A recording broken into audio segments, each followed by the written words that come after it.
When I first joined the military, I got to experience a lot of traditions that later got called hazing and were considered bad, although most of these, I would say, arguably helped create the camaraderie and esprit de corps that I loved in the Marine Corps. So we're going to dig right in. Number one is an ID-10T form. Now, what is an ID-10T form, you might ask? It's you, if you have to ask that. Joking, of course, kind of. Spell it out. ID-10T. Write it out. Look at it. Look at it again. Oh, does it spell idiot? We used to have the new guys go get an ID-10T form. You might send them to medical. You might send them to the commissary. You might send them to your company office. You would send them wherever it didn't make sense because you thought it was hilarious to watch the new guys go off on a mission to find this magical ID-10T form, knowing that everybody else in the military knew that they were getting with and would often just play along. Number two, a personal favorite was the Pricky 7 form, or maybe the Pricky 8 form or the Pricky 9 form. What you don't realize is you learn about basic radios in recruit training, at School of Infantry, at wherever along your training pipeline. And so Prick, PRK, is in fact the type of radio, like the Prick 152 is a type of radio. So to Nick, the new guy who's joining the team, Pricky 7 sounds like a radio, and you'll tell him, hey, go to comm and get the Pricky 7 radio. It's not a thing. Instead of a PRK 152 radio, it is a PRICK, like a prick, and then E7, gunnery sergeant, E8, master sergeant or first sergeant, E9, sergeant major or first sergeant. It is their rank.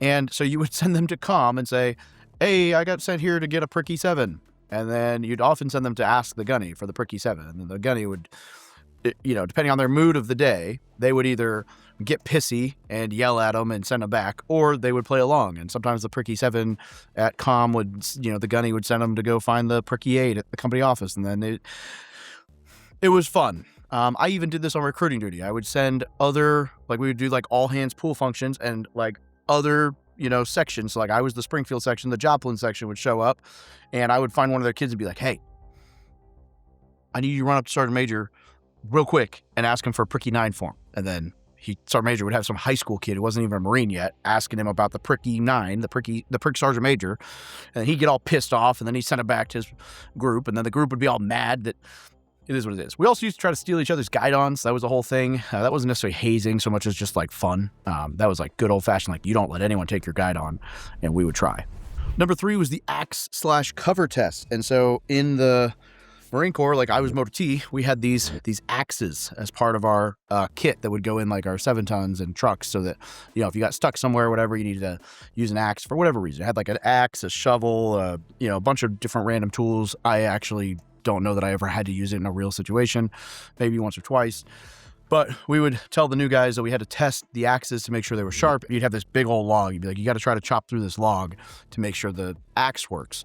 And then you'd be like, but let's see if you can do it blindfolded. And then you'd blindfold them, and to blindfold them, you'd take their cover off, their hat off, and then we would take their cover and put it on the wood block, and they would chop their own cover to pieces. I actually never did that one to anyone, but I saw it done. Number four, going to send Nick, the new guy, to find the blinker fluid, right? Going to send them on a mission for blinker fluid.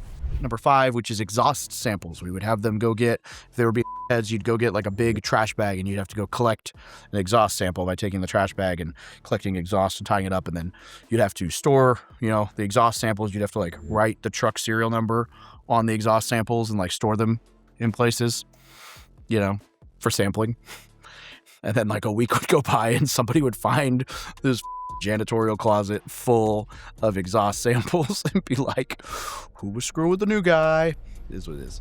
Number six, this was a personal favorite of mine, was GER or we.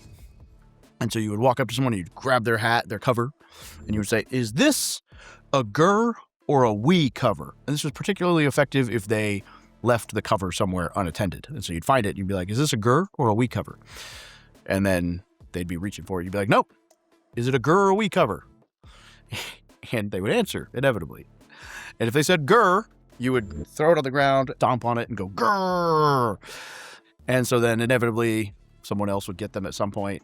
And so then they knew better than to say GER. So they'd go, we. It's a we cover. And then you would go, we. And you would just throw it. Childish. but we were 19 in the Marine Corps. What do you want from me? Number 7 was incoming drills. This was more of an infantry thing, but I saw it done. I didn't have this one happen to me, but this was like you'd check in and you'd be like grabbing your sea bag to like run into your barracks room. You'd be like in formation, whatever. You're like Nick, the new guy. It's an evening drop, like the boot drop, all the new boots.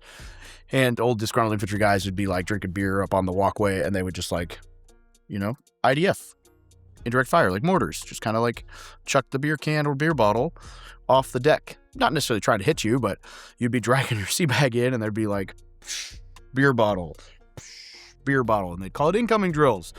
You had to dodge the beer bottles. Number 8, probably one of my favorite hazing instances that I ever went through.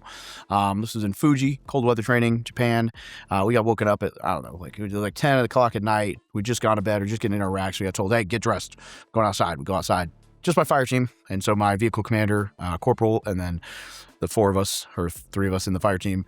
And we basically played games all night where we would do like, he's dead. You got a fireman carry you. So you fireman carry him or buddy drag, and okay, now he's dead. You got a fireman carrier or buddy drag. And then we'd be like running with fireman carrying, and we have to like low crawl up a hill and then roll down the hill. And it's like snowing. We're like in the snow, low crawl up this hill, roll down the hill, build a house, which means you like hands and feet like this, and then someone crawls under you. And then, so it's like you build a house, there's like 5 people, or in our case 3, building a house, and the last one has to crawl up through, and then he gets up in the house, and the next one, and you just kind of go up the hill, and then you all roll down the hill. All these stupid games. We played all kinds of stupid games. And come to find out at the end of it, it's because I left my cover in a Humvee, but I had 2 covers. So when I was wearing my Kevlar, so like I noticed that my cover was left in the Humvee, and so I just put my other cover on and was like, I'll get it tomorrow. And then I got chewed out for gear accountability. Number 9 is the grog. I'm not going to dig into this too much because I'm going to do an entire video on mess nights in the future, but the mess night is a proud tradition of the Marine Corps. The grog is this nasty crap you drink. It's actually still part of a tradition. This one's ongoing. This isn't just some dumb self-help book. This is everything I wish I'd known when I first joined the military. So scan the code, click the link in the description, download it for free today, and get yourself on the right path. Number 10 here is blood stripes. So when you got promoted to E4 in the Marine Corps, you go from blue trousers to blue trousers with that red pinstripe, and we would earn that blood stripe. Lots of ways you could do that, but it always involved basically beating the out of somebody's legs. So for me, it was like, knees. I've also seen like butt stocks. I've seen like we had to do the gauntlet in Afghanistan where you walk through and people just butt stock your thighs, earning your blood stripes.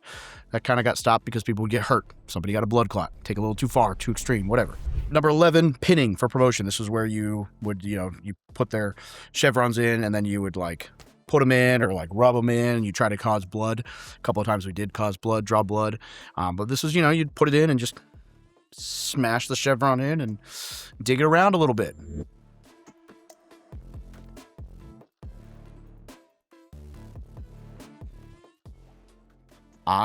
To my knowledge, blood stripes and pinning still kind of happen under the radar, but all of this is not condoned anymore other than the grog. Although like the stupid like Pricky 7 and ID10T forums, I'm sure that stuff still happens. But those are a lot of the traditions that still existed when I joined the Marine Corps that are now considered hazing. I would be curious, what are some traditions from your other branches of service, or if you're a Marine vet, what are some of the ones I missed in this list? Always love hearing about the good old days.